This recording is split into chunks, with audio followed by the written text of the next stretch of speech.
and he's ready to go. Noodle on his left, Jess on his right. Hey, hold up, don't start a fight. He's got you covered with all the sports.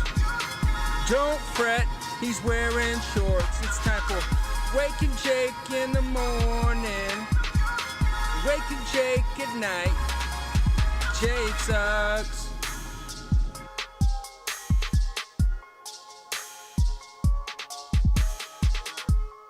Woo. Good morning, Bakers. Hope you all had a great weekend, enjoyed your free medium soda, and you're excited to be here amongst friends and family on a Christmas week. The week of Christmas. How about it? Wake and Jake, myself, King BBD. We are talking sports. Buck Showalter was hired by the Metropolitans. I think we'll talk about that quick at the top. I think a lot of you probably already know where we stand on Buck, but I don't know. We'll dip our toes in, see if we find anything else we're missing along the way. Happy for him. A fun NFL sub day. It's kind of ugly. A lot of ugly quarterback play. I know they always, when they show, like, on the bottom of the screen, and the bottom line, just blanked on that. Good start. It'll be, like, top 10 quarterback performances, and, like, Kyler Murray for a while had, like, the second most yards. He was horrible. Who beat you down? You look horrible. That's a reference to, like, an MLB video game commercial from 2004. So if you got that joke, you don't even need to listen to the rest of the episode. Our Lions got a big win. We're a huge Dan Campbell show. We're happy for them. And we told you guys they'd get one more. I didn't think it'd be against the Cardinals. So let's dive into it. Let's talk Buck. Also, in the link, we have a survey going on, JM survey. Some of you may have already taken it, and we thank you. And it's just some questions that help out kind of our internal, who's listening? What's going on? Do you like it? And you get a 20% discount at the store. So thank you guys. We love you. Chat is popping off this holiday morning. Are people working? Chat, let me know. Are you guys working this week? Is today a fake week of work and everyone's off next week? Or we get, like, a couple more real days as we get, like, to actually... I got an email from somebody we work with. I won't reveal who, but they had the... And it wasn't... They didn't phrase it like they were out for the holidays. They said, like, their company was out for the holidays. Which I was like, that's kind of a power play, but also kind of smart. Like, these next 2 weeks are kind of buggy weeks. But, chat, looks like you guys are working, except... Producer extraordinaire Rob Scirocco says definitely not. Huge. So that's a tough sign. Like, I know, like, Barcel, I think, does, like, the full week. I think they, like, and honestly, people Next still week? do stuff if they This want. week? I think it's next week, like, the Christmas, New Year's. Next week, full makes sense. Like, Yeah. I think we're probably gonna do that next year. Close to. Because it's just a wash. But, all right, so it seems like most of you people are working, so enjoy it with us. If not, if you're on your way somewhere and enjoying it, good. One less thing. Let's talk about Buck. That's the big baseball news. We will be talking about it. Talking baseball coming up later. Full house. Everyone's back. John Everyone's Bino playing. is back from the PR. Trevor Plouffe is, well, we'll see. You never know. Maybe hopped on some sort of private jet somewhere. It's just what he does now, I guess. The Mets hire Buck Showalter. That's what had been rumored for the past 2 weeks, 3 weeks. Yeah. I mean, basically the Mets stopped searching Since until the lockout, and then they started searching, and then it's... When that was the only thing you could do right now. It's been Buck. It's Buck's job to lose, I think, is the... In Is just the way hindsight, you know, to all the even beat say. writers were on it, and I think the thing that put me over the top was, like, you know, this is kind of Cohen's show now.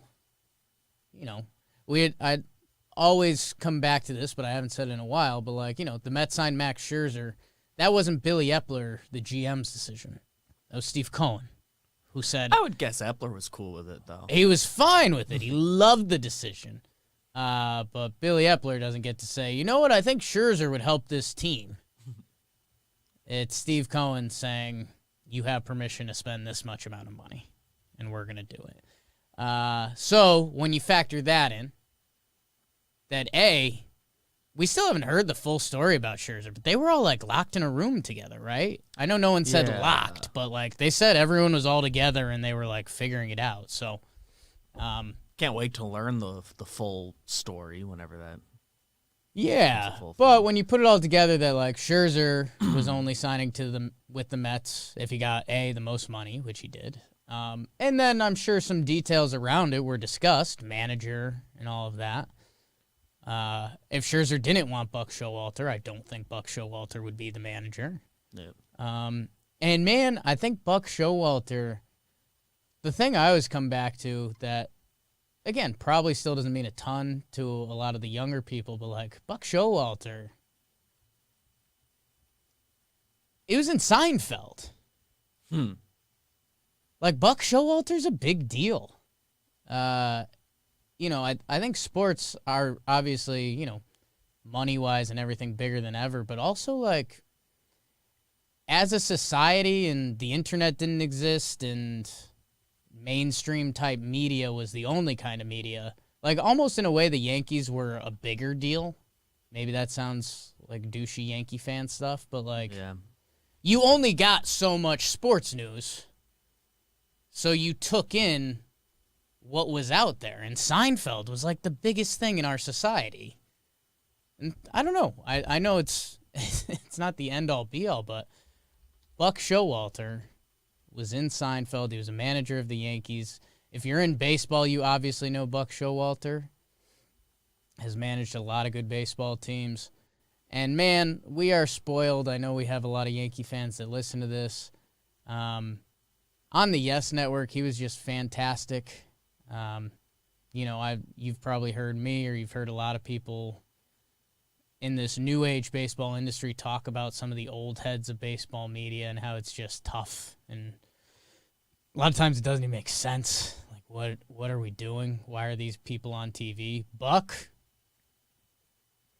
I mean, if I was making a dream baseball show as of yesterday, Buck Showalter would have been a part of it. Like, he was awesome.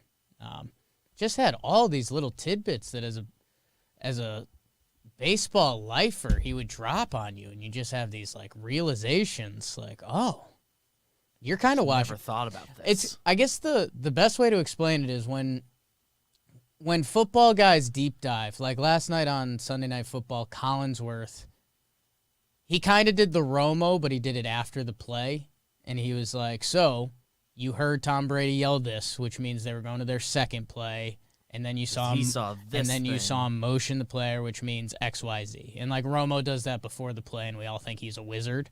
But there's a group of football guys that speak that language and understand that. Buck does that with baseball, which I don't think we even think of baseball like that. But he'll bust one or two of those out, and you're just like, damn, you watch the game on a different level. The one I always go back to. So if you've heard me say it, I'll say it quick. But he always said pitchers. He always tells his pitchers to throw to the bases low because pitchers usually miss high because they're used to throwing downhill. And so there's a little bit of turkey math going on in your head when you first hear that sentence, but when you make sense of it, a mound goes down, so you throw downhill. If you level out that mound, you're kind of throwing up. And, I mean, the other side of that is a player at a base has a better chance of catching a ball on the ground than they do a ball in the air. So you hear some little stuff like that, and you're like, a genius may not be the word, but also when you listen and you're around baseball long enough, I think that stuff just becomes second nature. Our guy Jack Curry tweeted out, that was pretty cool, that whenever Buck was in studio, he never sat when he watched the games, like full manager mode. So you hear the little things like that, and you think that's cool too. Because I mean, older guy like standing to watch a 3.5-hour baseball game you're not managing. That's insane. That's kind of nuts. And I think in baseball and in all sports, we see there's a pendulum of overcorrections. And for baseball, it was bringing in the young, sexy, I'm your friend manager, David Ross, Aaron Boone, Cora. I mean, even Hinch, Cash. And I think there's good and bad there. Yeah. There's not one model is never 100% correct or incorrect. Oftentimes the team dictates most of it, as with a lot of managers. I think most teams, if they just had one kind of mold, they switch to the other, and you kind of do that cycle. Yeah, I mean, if Max Scherzer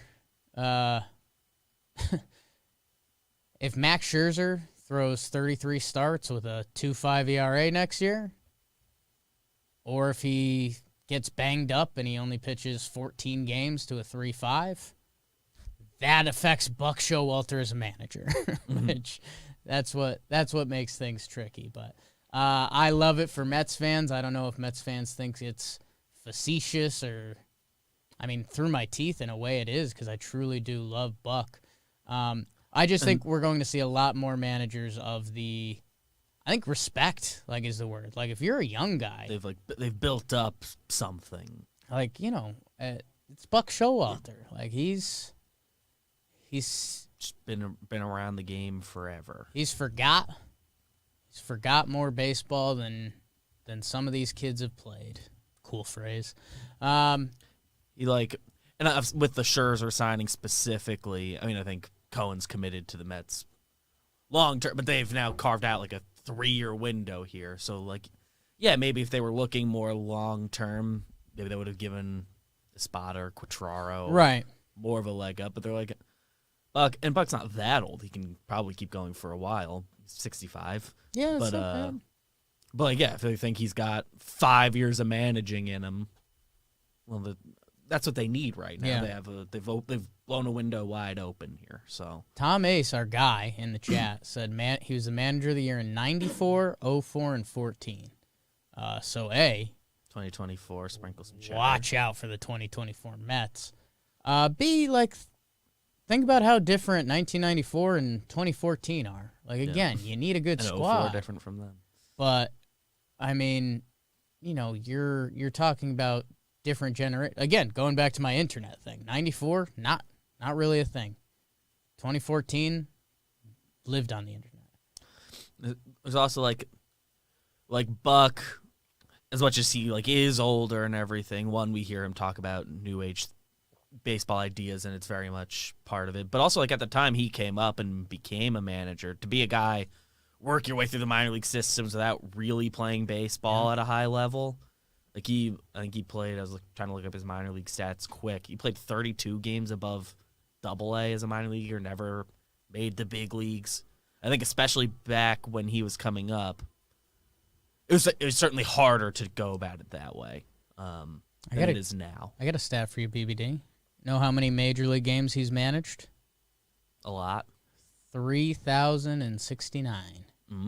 So you can take that to your Twitter crowds if you want. And I mean, I guess baseball also being in a dead time is kind of funny because, I saw Sweeney Murray was tweeting about it this morning. He was like, by the way, Machado loves Buck Showalter, and he's got an opt-out in 2 years. So, I think that's kind of baseball lockout talk. But, hey, at least it's a fun conversation. If we were 1 year away, it's a more fun conversation to have right now. But first year managing was 1992, last year 2018, and now he's back with the Mets. Good for him. I mean, again, I think managers only do so much. We get caught up in analytics, and really there's 1 or 2 moments in a game, and, luck's a factor, and what actually happens that time, and how we think, and blah, blah, blah. Winning cures everything. Purely believe in that. It's not like Buck's going to leave. What do we think he's going to do? Leave pitchers in for 125 pitches? No. I mean, he's pitched. Honestly, things accelerate still. I mean, he pitched managed in 2018. He pitched. It wasn't so long ago. It's Yeah. kind of the first year of the Orioles deviated from his timeline. And by the way, should he get more luck? Like, obviously, players are the biggest factor, and it's kind of the end-all, be-all, but 2012 to 2016, the Orioles were really good. And, like, again, players and rebuilding, blah, blah, blah, but what the Orioles have been as a franchise for the last 20 years. That's the only since Ripken left. They were bottom feeders of the AL East for a while, and they had this 4 or 5 year run, and they've been terrible since. Yeah, I mean, outside of the Buck years, their most recent playoff appearance was 97. God, tough division, man. Yeah. Tough division. AL East always has like my whole life always had at least 3 teams that like expect to make the playoffs. There's been very few years where they're like not every division can say that. Yeah. Like they expect to. Yeah. So last year and this year it's 4. when you put it all in the bucket with the Mets, you know, we talked about it with Jerry Blevins last week on Talking Baseball a little bit. We'll talk about it a little more today. I mean, they're winning the offseason. Starlin Marte, I know Miggy Rojas was letting out some of his thoughts on it on the Chris Rose rotation today. Mark Canha, again, not sexy. Well, it's an opinion. But Mark Canha, Eddie Escobar, the Mets, man. The Mets are low-key stacked. DeGrom, Scherzer, Walker, Carrasco, McGill. Probably add another arm after the lockout is over, if ever. Somebody. If ever. Fuck. Happy. Yeah. Nothing actually like new to say on it, but like I don't know. You should get more credit than he does. Yankees had their like leanest times ever. Right. 93 they got above 500 again, and then 94 they were in first when the strike happened. In 95 they make the playoffs again. He's manager then. Right. Yankees don't regret anything. And No. obviously the biggest part is, Bernie started coming up, Pettit started coming up, and Jeter joined in 96 and I mean, everything else. But he's 1 year removed from 2 World Series champions. yeah, D-backs parted ways before 01. I guess someone could use that in a negative light, but I don't know. They're competing. Those late 90s Yankees teams. People don't give Derek Jeter credit for being good, for how good those teams were. So what do you say about the manager? Like, Nobody can really say what they do. Arizona, 98 was their first year in existence, right? So he was their first manager the first year. They were bad. And they won 100 games in year 2. yeah. I mean, Johnson and Schilling helped. Players are the biggest part, but From Mississippi State guy. Schools, Chipola College and Mississippi State. How about that? Something new every day. All right. Happy for Buck. Happy for Mets fans. Go listen to Shea Station, Jerry Blevins, or Talking Baseball, and a little bit. Let's dive in to the American football because it was a big week, Week 15. A lot of teams kind of playing their last meaningful football game. A lot of other teams survive. As we are Cron Pod. That's all we know. Go back to Thursday night. Thursday night was the fun one. Chiefs-Chargers. Tough or exciting for some over-under sports gambling fans. As there was a 29-point fourth quarter, including an overtime touchdown by Kelsey. Chargers, some of you that listen to this regularly, you might think I'm about to attack the Chargers because it's kind of a moment. The Chargers were at home. They had the lead in this game. I'm not, because you guys know how high I am on the Chiefs, and look at how they look after the rest of the weekend played out. Between the Patriots, the other AFC elites. Chiefs are 10-4. Mahomes looked rough. He had that bad missed throw that everyone was laughing at and getting their jokes off of. Again, I'll go and double check, but 3, 6, 7 game win streak for the Chiefs. They're 10-4. And Chargers, I've got you some good news. Kelsey goes nut job. Slash the Chargers, just like Travis Kelce's really good. Don't want to take that away. Chargers tackling, fourth quarter and overtime, was about as bad as it gets. I know NFL screenshots are tough, but that game-winning catch that Kelsey has, there's like 3 people kind of surrounding him. I won't take away from Kelsey. Mahomes turns it on. 10 for 191, 2 touchdowns from Kelsey. Honestly, Chargers, and maybe this is me being pissy about my Broncos, I kind of fell in love with Herbert. Herbert's good. That's some West Coast, East Coast stuff. If that dude was on the East Coast, he would get a lot more love. Bills fans, you already hate me. I've got Herbert above Josh Allen. I think Josh Allen's playing banged up this year, and he was special the year before, but I think right now I would take Herbert. He was gross. He pegged some passes that was just like special and different, and he looks so young.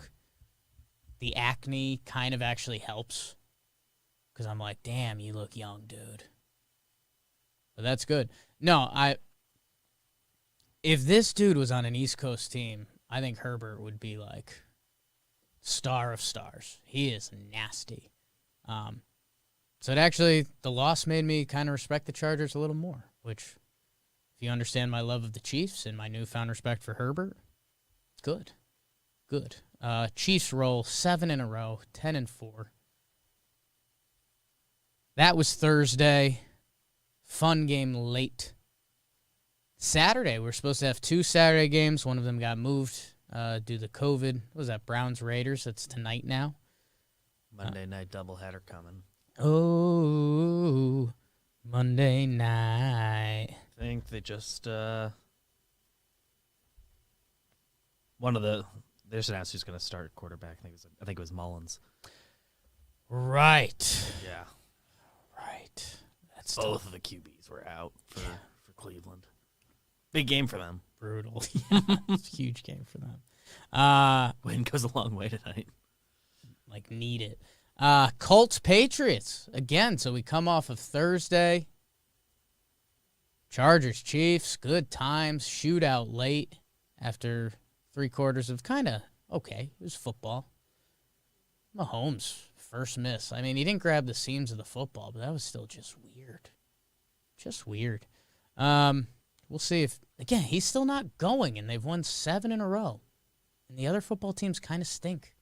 Chris Jones didn't play in that game. He's their best player on defense, changes them. Colts, they go up 20-0 at home versus the Patriots. Colts fans, man, they hate the Patriots. One of the best fake rivalries in sports. Because Patriots fans, I really don't think they care.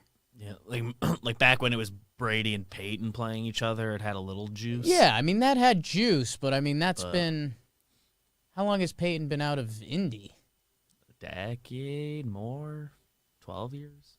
Peyton Manning. And when was Luck Colts. drafted? 12?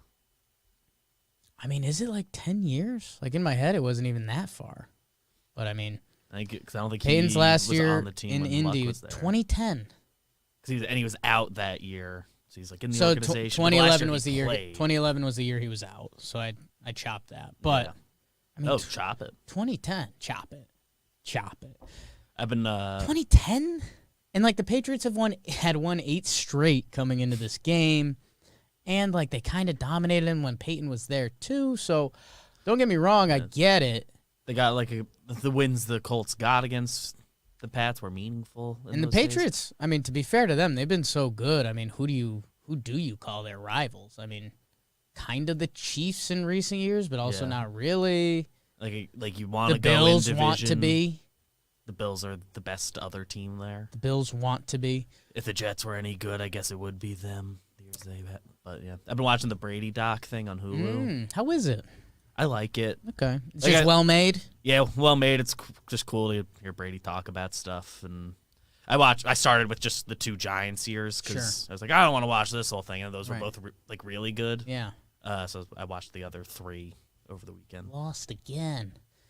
Jonathan Taylor is awesome. 29 carries, 170. He busts out the long run late to ice it. That's always the most impressive when a team, everyone was geared on Jonathan Taylor, because Carson Wentz was 5 for 12 for 57 yards. Jonathan Taylor, awesome. The Patriots, they come back in this game. They kind of half had a shot. Mac Jones doesn't look bad. Mac Jones does not look bad. And yeah, I think, again, I'm not going to take full credit for it, but this game meant a lot more to the Colts. The Patriots were kind of on their long winning streak. They have wiggle room.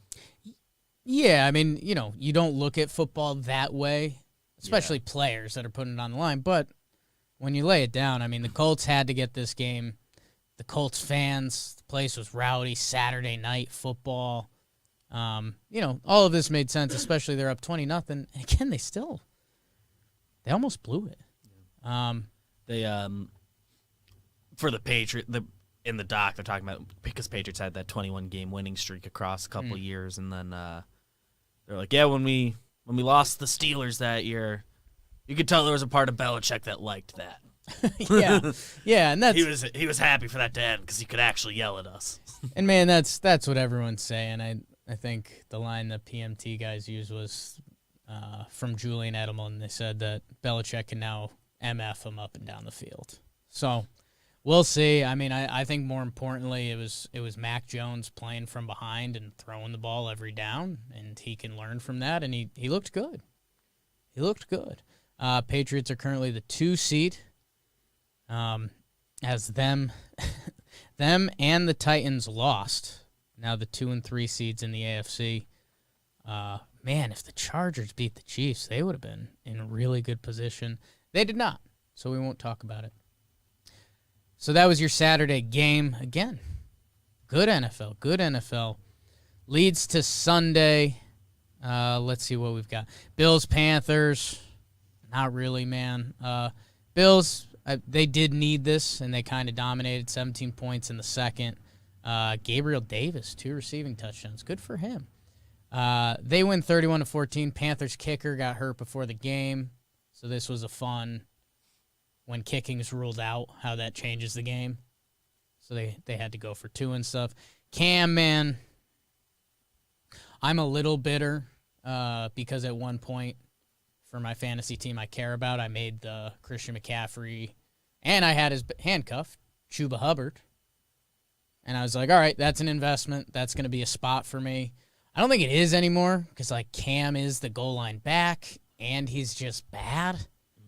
So there's a little salt there, I'll be honest. But he's also just bad. I mean, the Panthers are 5-9. Remember Bobby and BBD's Panthers? They were 4-2 at one They were point, 3-0. And then they kind of had the Cowboys. I'm blanking on that game, but Cowboys won late. They lost a close one to the Eagles. They lost a close one to the Vikings, and then they got blown out by the Giants. They've lost 4 straight. I mean, they are. And you take a minus 3, 2-9 in their last 11. It's ugly. It's ugly. They need a quarterback / I mean, even Sam Darnold. I think this team is close to 500, and now they're bad. Good for the Bills. Getting it going. Again, I think they're beaten. They just needed to get right. Just had to win. They had the good second half against the Bucs, which, again, what do you do with that now after what the Bucs did? Good for the Bills that they win that game decisively. And hey, the big one next week, by the way, some Christmas Day football. Christmas Eve is Friday. Christmas is Saturday, so I think we get a couple, and then Christmas after the day is the Sunday. Never been a math pod, not a holiday pod. Bills at Patriots again, coming off the win game. By the way, Buffalo's 8-6, New England's 9-4. That's going to be a doozy. And the Bills after that game go Falcons and Jets. So all this Patriots juice. I don't know. Bills can kind of clip them and trip them. That's a phrase. That's a phrase I use now. Clip them and trip them. Lions, Cardinals. One of the headline games of this weekend. Unfortunately, the Cardinals, back-to-back weeks, they have just looked bad. I know my guy Matt Goldstein, JOMBOY Media, anything that's a good graphic on JOMBOY Media probably comes from him. Or at least went through him. I think we've both been Kyler fantasy guys, and we have been tough on young Kyler the past couple weeks because it's been ugly. I guess, I mean, against the Rams, you got to respect them in football. Any given Sunday, they're a really good team. They're one of the good teams. Probably a top 5 team in the NFL. Or if you got to flip a coin between them and the Cardinals, I don't know. They go to Detroit, play the Lions, and it's, hey, bounce back, let's go. Lions roll on them, 30-12. 30-12. And just dominating fashion. And you were kind of expecting the Cardinals to kick into gear. There was one pass that Kyler missed. The guy tried to toe tap, and he hit the pylon, which was interesting. And it was kind of like an interesting rules concept. Like, should that count? It didn't, but it'd be funny if it did, because the pylon's kind of inbounds. So, like, when you see guys touch the football with it, like, would a foot count? That'd be kind of cool. There's no reason for it to, really. Yeah. But if that was whichever is already like precedented. Right. If that was the rule, I think everyone would just be like, oh, yeah, pylons and bounds. Kick that. Pylons and bounds. And maybe it would make for the rare kind of cool catch. Either way, Lions dominated. Goff God, Dan Campbell. Guys are playing hard. Are they going to get another win? They're 2-11-1 now. They play the Falcons next week. I think the Lions could win that game easily. At Seahawks, might depend if the Seahawks lose to the Rams, because that's a big game that kind of depends their season. And then the last week's versus the Packers. I wonder if the Packers have everything locked up. That would be fun. True. I don't know. I think I saw a Lions fan in the chat, which I love that. Or maybe Peter's just twisting the knife on the Lions. He said, meaningless game to lose their draft pick. You know what? Play hard, win a couple football games. If there was a star quarterback, I think I would be saying that, but there's not. Yeah. The star quarterback's the only reason to like tank in the NFL. There's not. Goff's going to be back next year. I mean, if they went like 1-11, I don't think Campbell was going to be, but if they could get to 4-11-1, like what did we really? I mean, okay, that has the Lions winning 2 more games, so maybe I'll pull that back a little bit. But even 3. Where did you have the Lions finishing this year? Probably had them at 5 wins max. Best case? Best case? And if they're playing their best football, I know games start to not matter for some teams, but this game mattered for the Cardinals. And we know, like Lions' early losses, they were tight games. Right, there was a lot of games that were right there. Could have been won. Obviously, they didn't win them, but it counts for something. First game versus the Vikings, game versus the Ravens. Their first game versus the Niners, that crazy comeback game. You kind of can't count that. Yeah. They lost to the Browns by 3. They tied the Steelers. Lost to the Bears by 2 on Thanksgiving. Like, yes, and we do get too caught up in it. And Feo, my guy in the chat, just said if they dump Campbell, I think it's a mistake. I do too, just because giving a coach 1 year is pretty brutal. Like, it's got to be bad. It has to be off the field stuff. Oh, yeah, it's urban. Yeah. There's got to be other reasons. I do think we get too caught up, like, if you're a front office executive and your job depends on it, I do think you have to go to the X's and O's at the end of the year and what does it all mean. And that's a little more than the guys in the locker room playing hard and loving their coach. At the same time, you can fix X's and O's pretty easily. coordinators. I mean, even position coaches, like, get some new ideas in there. But the fact that they're playing hard for him, Detroit, week 15, 1-11-1, one's on the board. That's tough. Yeah. That's tough.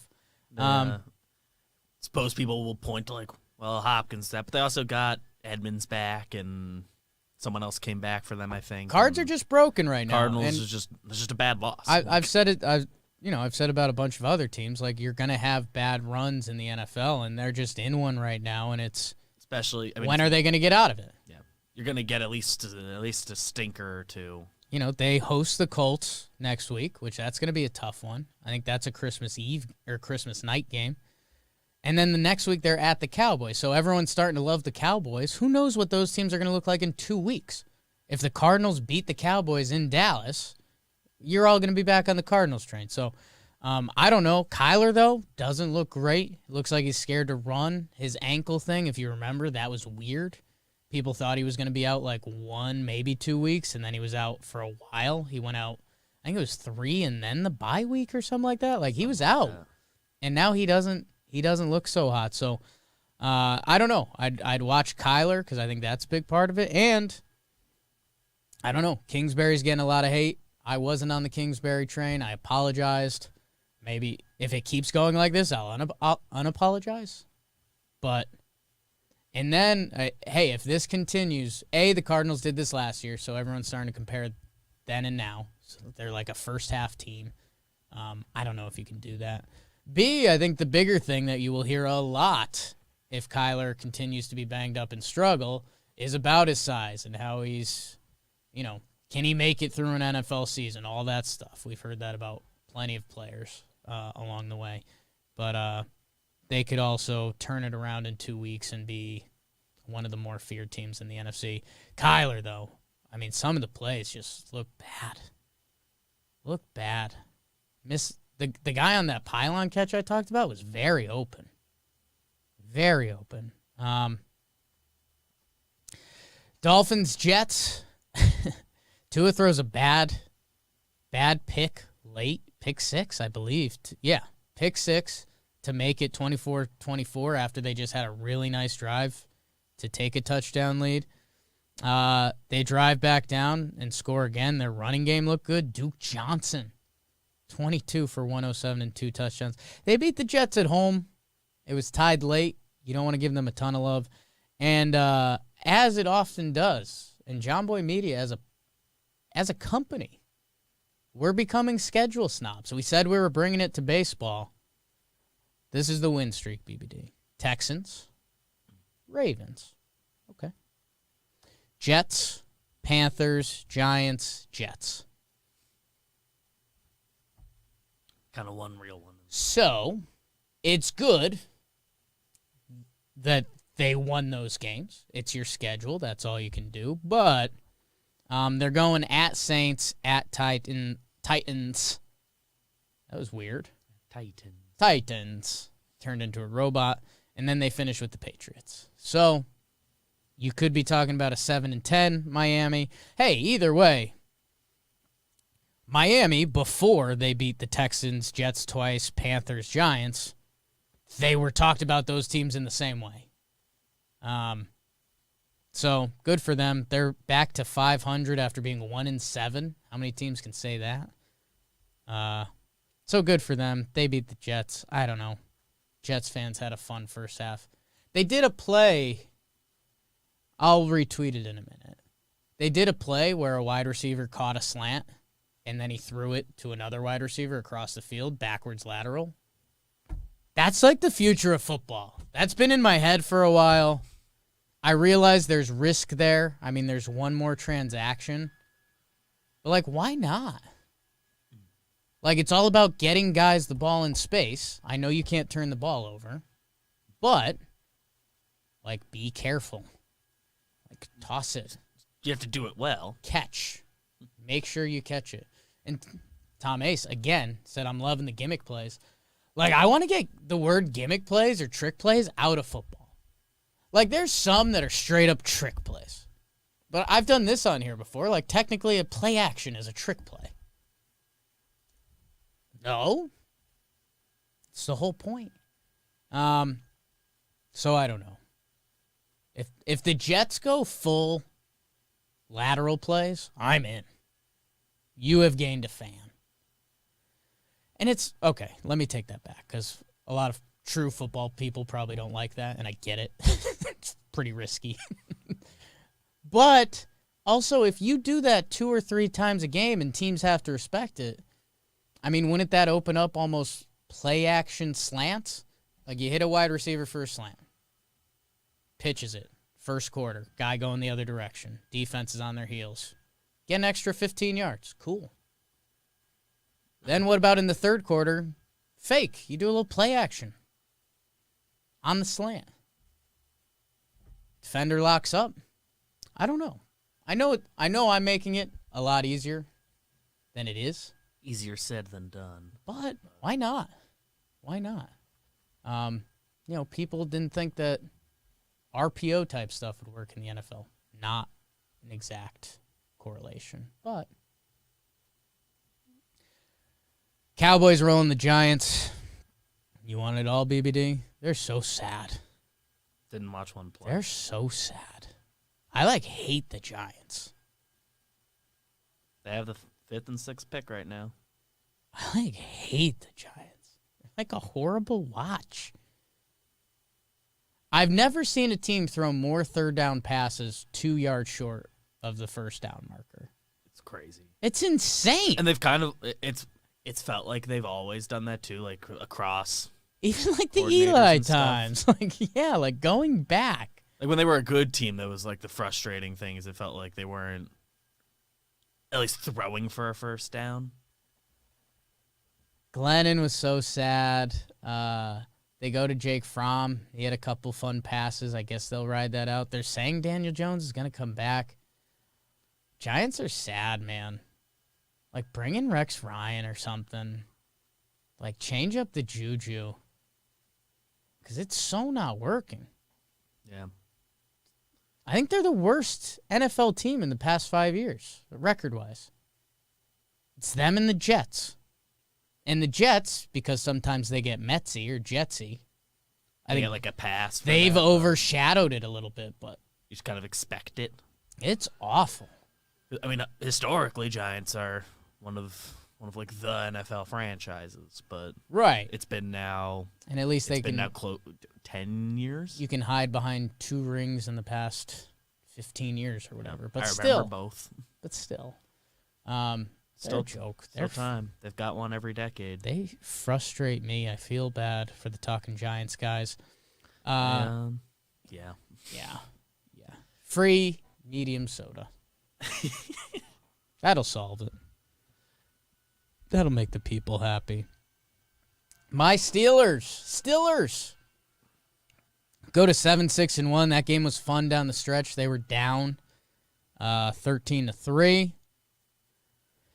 They get the touchdown, couple field goals, and then the Titans are driving at the end of the game. They need a touchdown. Touchdown would win it, and they are down, in the red zone.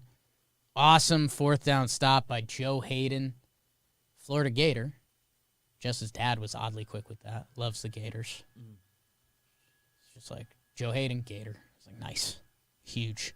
Awesome stop to end the game. Really weird spot situation at the end of the game. For anyone that was watching that live, you know what I'm talking about. If you weren't, you don't really need to know. It's just really weird. They gave the Titans an incredible spot, and then it was still an inch short, but it was also if it got reviewed, spot plays are really hard to turn over. It would have got... It's one that would have turned over instantly. So that was weird. Good for the Steelers. They're 7-6-1. Their playoff hopes are tough, are somewhat in their own hands, because they finish Browns-Ravens, and we'll see what's going on with Lamar. We'll see what's going on with the Browns. Only problem, their next game is at the Chiefs. I won't quit Pittsburgh. I think they may have a chance in that game. I don't think they really do, but they might. Might be hearing a little bit about the Steelers later. Someone caught mine eye on the Steelers. BBD ran away. Didn't want to be here anymore. Hope he comes back. Miss him. Miss him hard right now.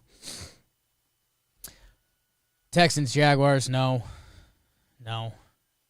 This was the whole Urban Meyer. Can they do it without him? They were in it, and then Texans won. They're kind of the better team. Brandon Cooks had a big day. What a weird career he's having. Like, I'm sure there's some stats that you could bring up where it looks like Brandon Cooks is having a Hall of Fame career, and yet he's on a different team every year. He's still explosive. His couple touchdowns were awesome to watch. And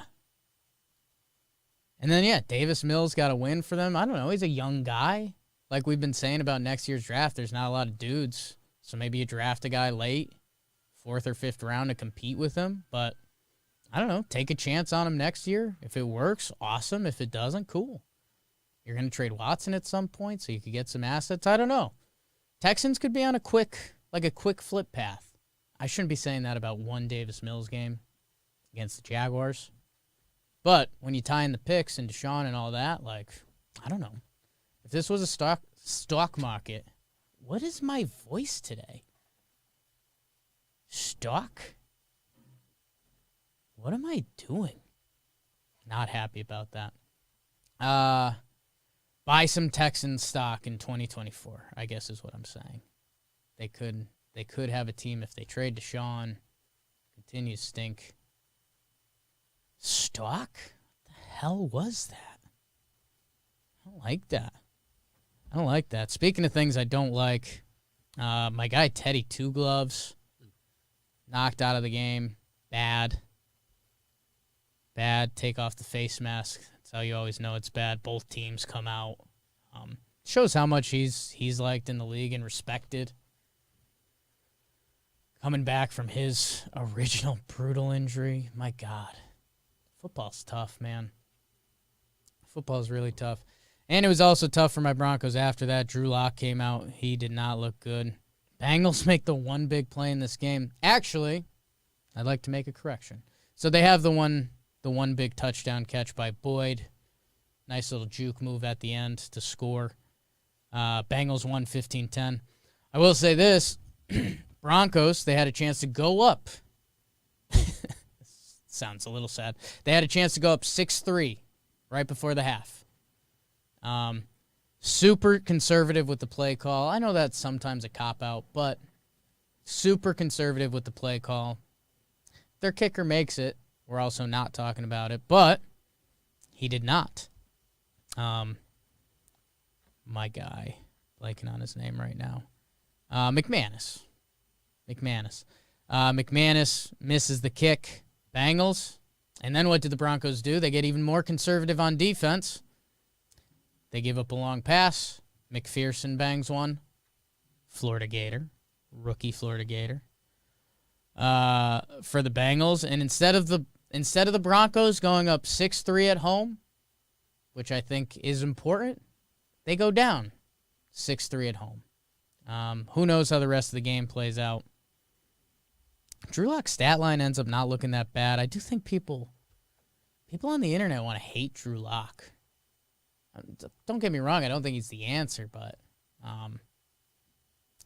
he had to drive like 90 yards with 30 seconds, so he was just throwing balls up. I'm not going to get mad about Drew Lock about that. That being said, Broncos lose. I got all excited because I told you guys the Chiefs would beat the Chargers, and then the Broncos, they'd have a chance to be 8-6. Broncos are 7-7. Like, I could have told you this before the season.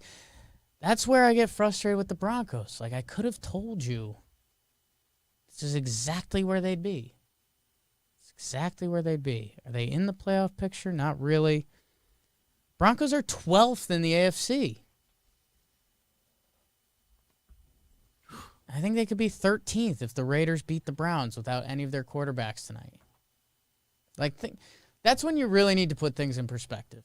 Like, you can either say the Broncos were a play away from being 8-6, or you'd say they're the 12th best team in the AFC. That's just not enough. It's just not enough. We'll see how they finish the year. I mean, so, again, a lot of people wonder where my Broncos angst comes from. A, good franchise, historically. B, I'm now at another part of a Broncos season where I'm hoping they lose their final games for draft stock. which that's just not where I'd want to be. Not where I'd want to be. Niners rolling the Falcons. Falcons kind of blew it. If you watch this game, Niners fumbled the kickoff. Opening kickoff. Falcons get it. They're driving in to score. They score. Cordarrelle Patterson, touchdown. He's been nasty this year. Reviewed. They had him down at the 1-yard line. Falcons get stuffed. And that's just basically like, all right. Niners tried to give you one, help you out to win it. Didn't happen. Justin Wilson rushes for 100. Kittle catches 93 yards. My guy Debo's just nasty. It's just nasty. Just scores. Like when he wants. Like they don't feed him the rock like he's an every down running back, but it's just like, okay, we're 13 yards out and we want our touchdown now. And they give it to him. And he goes. Debo's awesome. Falcons, they kind of died. I mean, again, they were 6-7. They go to 6-8. They played a better team that's playing better right now. Matty Ice,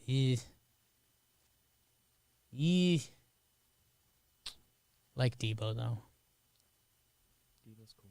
He needs the East Coast effect a little bit. Oh, the Niners have it, but the way they use Debo again isn't sexy. I like Debo. Kittle gets the headlines. That's fine. He's sexy. Packers Ravens. This is one that a lot of the shows will be talking about today because the Packers, Lamar Jackson gets ruled out for the Ravens right before this game, so Huntley's going to get the start. Packers go up. They're up 2 touchdowns late, and Tyler Huntley, if he gets another start and looks good, he's going to be on team's radar. And someone in the chat said it when we were talking about the Lions. Said, well, Huntley's their quarterback next year. Stay at home, Huntley. Like, your stock is going up. Stay at home. Went to college at Utah. But trade package, whatever. We'll see. We'll get there. If you give me one more good Tyler Huntley start, I'd talk about it. If you're a team that needs a quarterback, why not? One more and a team, I don't know who it'll be, will take a chance. Take a shot. Who cares? At least bring you in. If it works, awesome. Most importantly, build your offense around him because that's the whole Lamar Jackson, Tyler Huntley secret. Those guys are good at what they do. The Ravens play that way. It allows them to be successful. They're in a system that maximizes. Hello. Easy game. Aaron Rodgers, 23 for 31, 268, 3 touchdowns. Huntley drives them down. They score 2 TDs. It's a 30-31 game. Harbaugh, and again, I do think this was the right call. They go for 2. They just tied, or they just scored, coming back from 2 touchdowns down against Aaron Rodgers with their backup quarterback.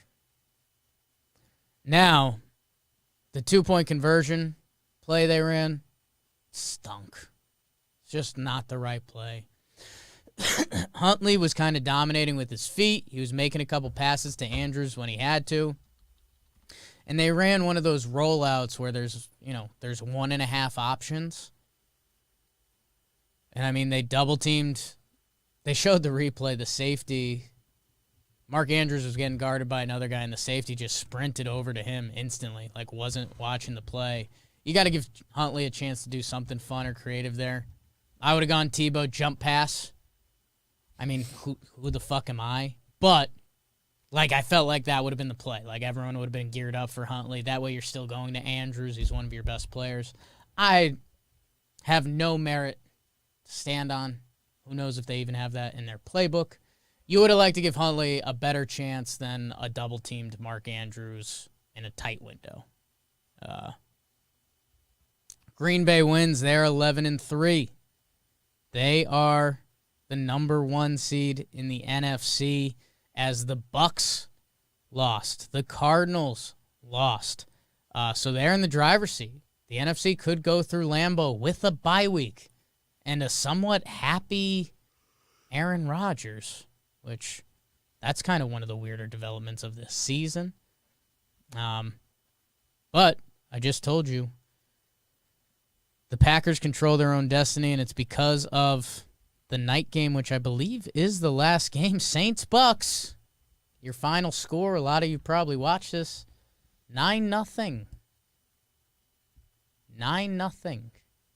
Saints in Tampa. Tom Brady. Sure. I know him. I like him. Tampa Tom.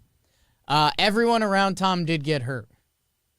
I think the order of operations was Chris Godwin got hurt. On a play that it looked like Chris Godwin got hurt. That's kind of bad. Safety came in low. You saw a knee do things you don't like to see a knee do. I believe next was Mike Evans on a play I don't think people saw, but he was announced out of the game. And then Leonard Fournette. One of the first plays out of the half, he did a weird helicopter spin. The groin kind of opened up. So, I mean, those three guys are monsters. It was Gronk, and then the wide receivers left.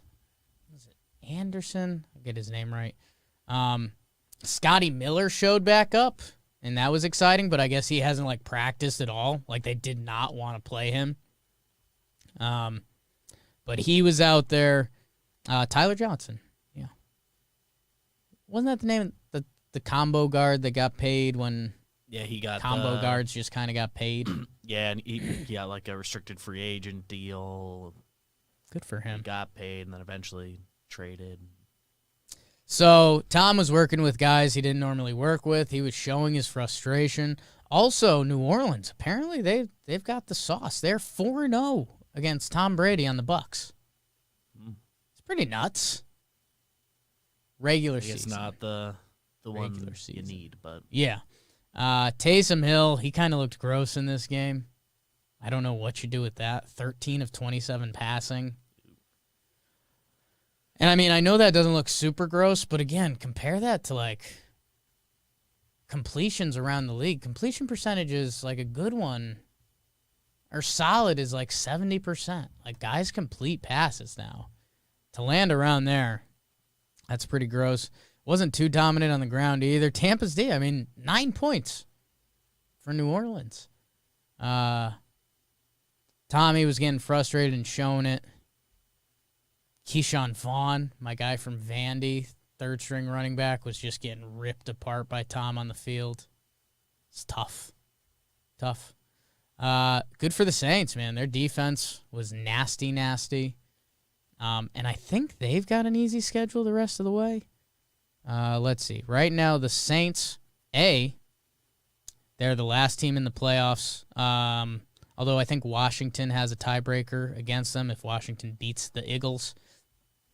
But the Saints, they finish up Dolphins. So that's going to be a low-key huge game. One of those teams is going to be 8-7. One of those teams is going to be 7-8. What does it really mean? Nothing. But to those teams, it means something. And then they go Panthers, Falcons. So Saints, genuine path to win out and be a 10-17, which again would make my NFC middle class speech I gave make sense. Even a 9-8, does that get them there? I don't know. They win 9-0. That's crazy. No touchdowns in the game. So that was kind of a tough way to end the NFL Sunday. You kind of thought, hey, maybe there was a chance the Saints can stay with them and Kamara.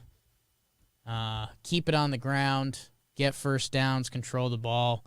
Just an ugly game. A lot of punts. Odd amount of punts. A lot of punts. So that was your NFL Sunday. And again, we still got a lot of NFL left. We've got 2 Monday night games tonight.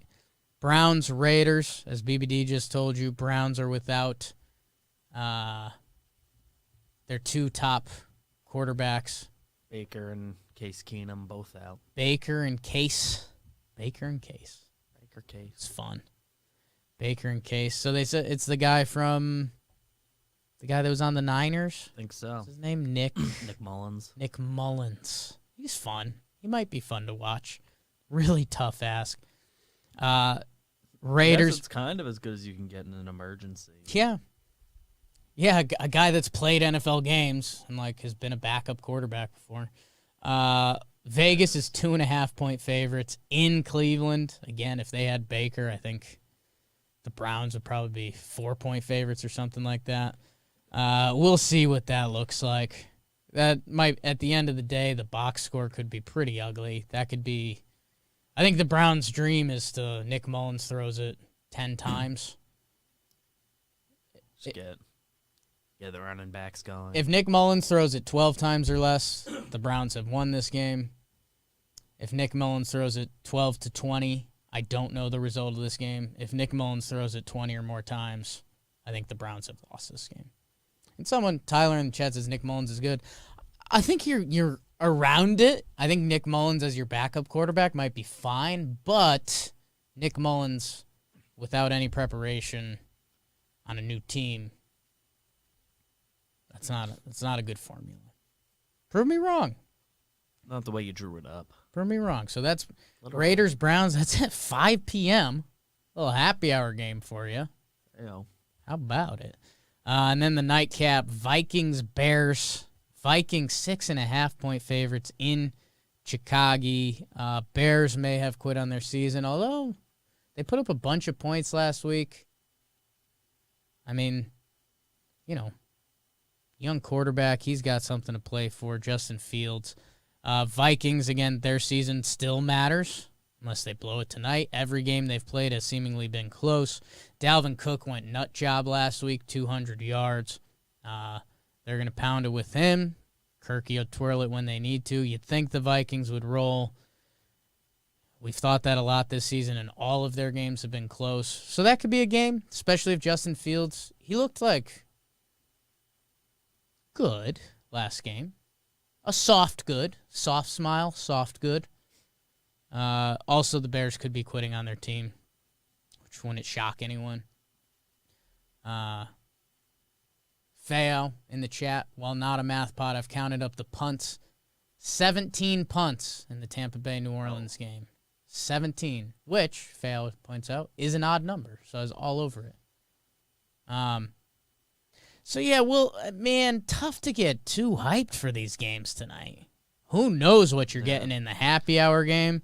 Like that game has like a freak show element. Is Cleveland on East Coast time? Yeah. Okay. I was going to say, if that was a 4 o'clock start, that would have been really gross. Who knows? Browns are 5-2 at home. It's just tough to say either of these will be good. If the Vikings win, people still drink the Vikings Kool-Aid, and they should win. Touchdown favorites. Yeah, I've got Dalvin going. We'll see. Giants have the Bears pick. Oh, yeah, that's right. Okay, so yeah. Go Vikes, babe. Go Vikes. And I kind of like the Vikings. And that's Monday night. We've got Tuesday night action too. Rams, Seahawks, and then Washington and the Eagles. Now I think those could actually be ball games. Cooper Kupp, 113 catches this year. Jeez. We've been telling you about the Seahawks. This is their final obstacle. Well, this isn't their final obstacle. They have the Rams, then they'd have the Bears and the Lions. So there's your window to get back to 8-8 if they can somehow win tonight. Again, I'm sneaky. Like, Russ looked okay, and I think he's getting healthier. Like, I think they're going to make this a ball game. Or they just get absolutely crushed. I say that about a lot of games, though, and that is the NFL. Washington versus the Eagles. That feels like it's just going to be tight and ugly. Sounds like me in high school. So, yeah, those are both 7 p.m. kickoffs. That's funny. So, I don't know. There's going to be enough football to go around. Enjoy it. I think Wednesday and Friday, the only nights this week without NFL football. So, happy holidays. Enjoy it. Drink it in. Christmas Eve with the fam. Everything else football. So that's what happened this week of NFL football. Hope you guys enjoyed it. Hope you enjoyed a little recap. Holy smokes, 11:50. We'll start wrapping it up, guys. Comment of the day, Bakers. God, I love you guys. You're beautiful people. 479 subs. Keep pushing. We're getting to 5. Last week was the Urban Meyer episode. That news had broken overnight.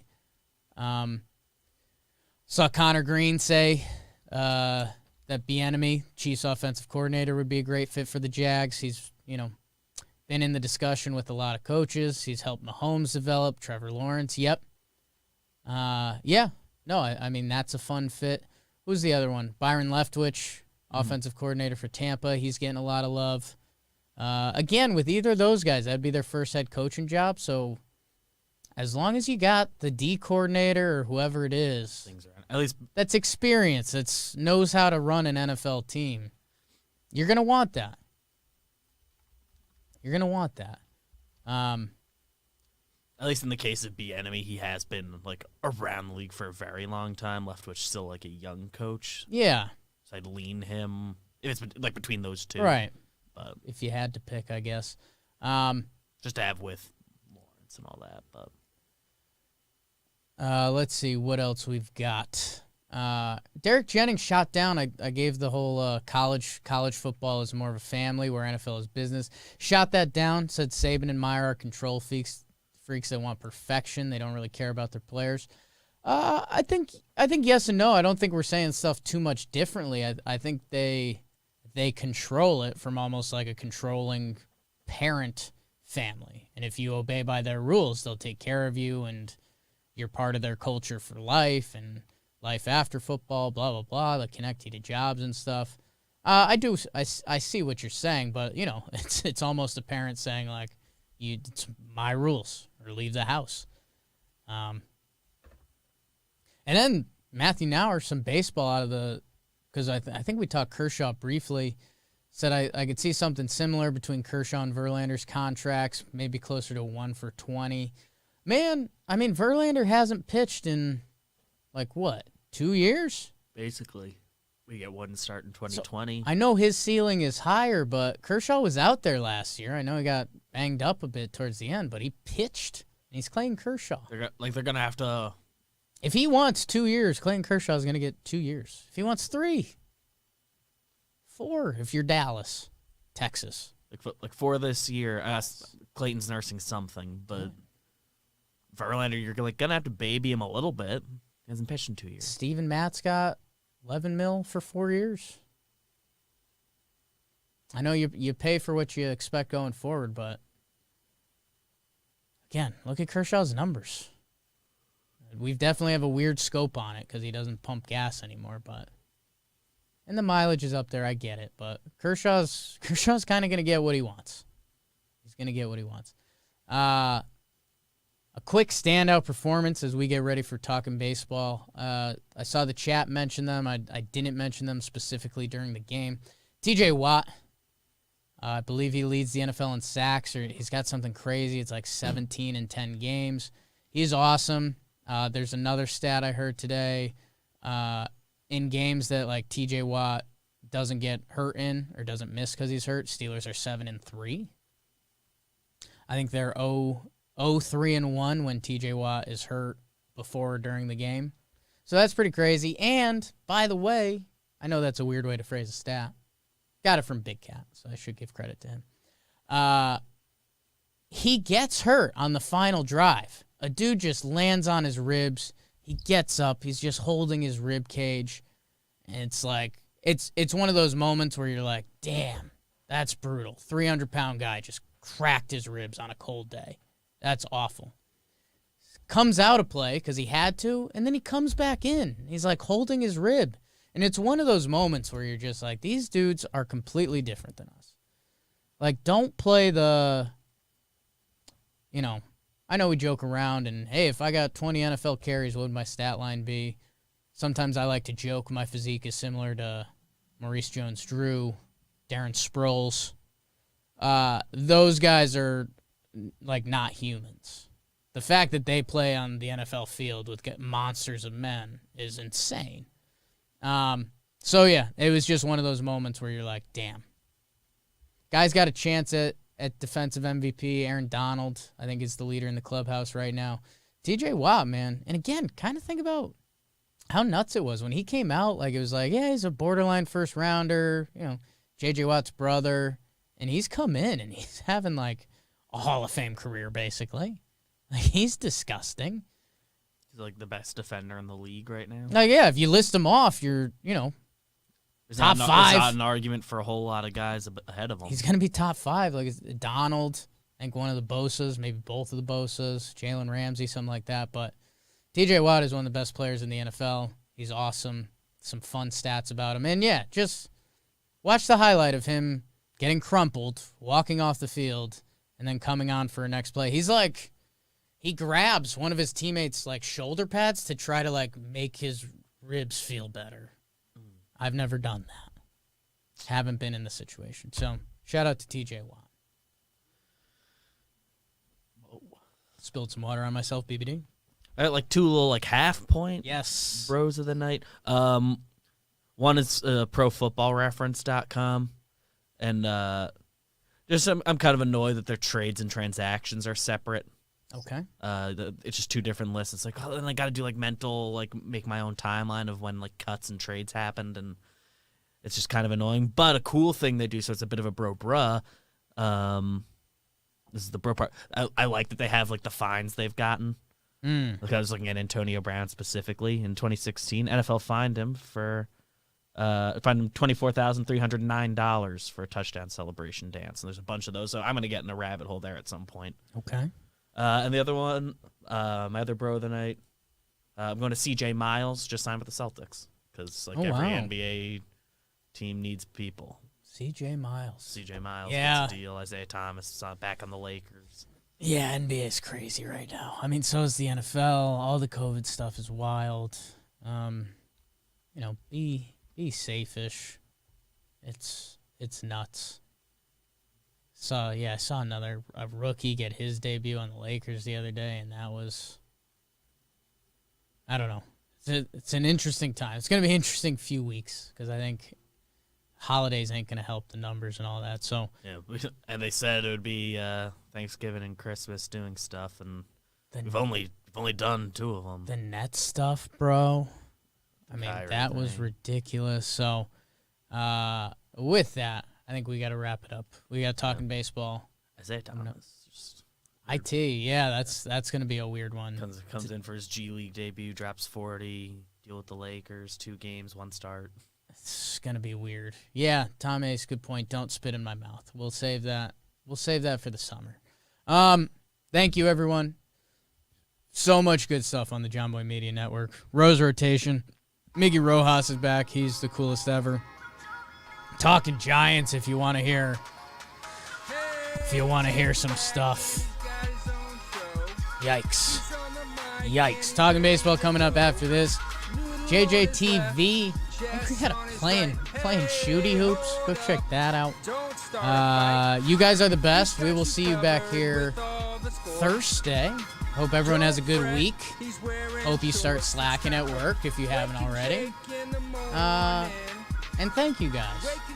You guys are the best. Darius Leonard. Daniel Ramos. Just shot him out in the chat. He's really good too. You're right. Share with a friend. Bake the algorithm. Love you.